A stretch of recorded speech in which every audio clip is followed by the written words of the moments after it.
শুভেচ্ছা ছাত্র দলের পক্ষ থেকে শুভেচ্ছা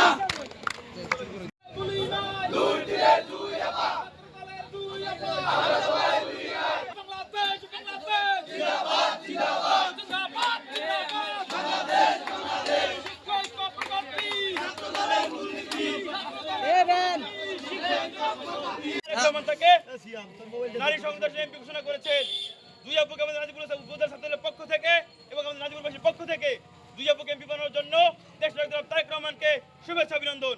ঢাকা বিশ্ববিদ্যালয় থেকে বেড়ে ওঠা, মধুর ক্যান্টিন থেকে বেড়ে ওঠা, নাজিরপুরের কৃতি সন্তান, নাজিরপুর শহীদিয়া কলেজের সাবেক ছাত্রী, নাজিরপুরের অহংকার সুলতানা জাসমিন জুঁইকে তিনি আন্দোলন সংগ্রামে করেছেন, দেশ নেত্রী বেগম খালেদা জিয়ার সাথে জেল খেটেছেন।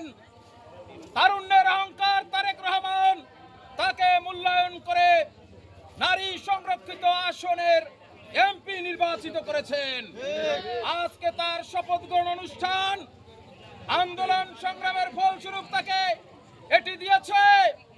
আমরা নাজিরপুরবাসী আমরা সকলেই খুশি হয়ে গিয়েছি, ঠিক কিনা? সুলতানা জাসমিন জুঁই নাজিরপুরের কৃতি সন্তান, শহীদিয়া কলেজে লেখাপড়া করেছে এবং একজন এমপি হয়েছেন। তিনি আর কেউ নাম, তিনি হচ্ছেন সুলতানা জাসমিন জুঁই, বাংলাদেশ জাতীয়তাবাদী ছাত্রদলের সাবেক নেত্রী। আপনারা যারা বাংলাদেশ জাতীয়তাবাদী ছাত্রদলে রয়েছেন, আপনাদের উদ্দেশ্যে বলতে চাই, সুলতানা জাসমিন জুঁই হচ্ছে আমাদের আইডল, আমাদের মডেল, ঠিক কিনা? আন্দোলন সংগ্রামের ফলস্বরূপ তিনি এমপি হয়েছেন। আমাদের দাবি থাকবে একটাই, এই অবহেলিত নাজিরপুরের উন্নয়ন উন্নয়ন উন্নয়ন। আমার তারুণ্যের অহংকার দেশনায়ক জনাব তারেক রহমানকে বাংলাদেশ জাতীয়তাবাদী ছাত্রদল নাজিরপুর উপজেলা শাখা তথা নাজিরপুরের সর্বস্তরের জনগণের পক্ষ থেকে জুঁইকে এমপি করার জন্য লাল গোলাপের শুভেচ্ছা এবং ধন্যবাদ জ্ঞাপন করে আমরা তোমায় ভুলি নাই।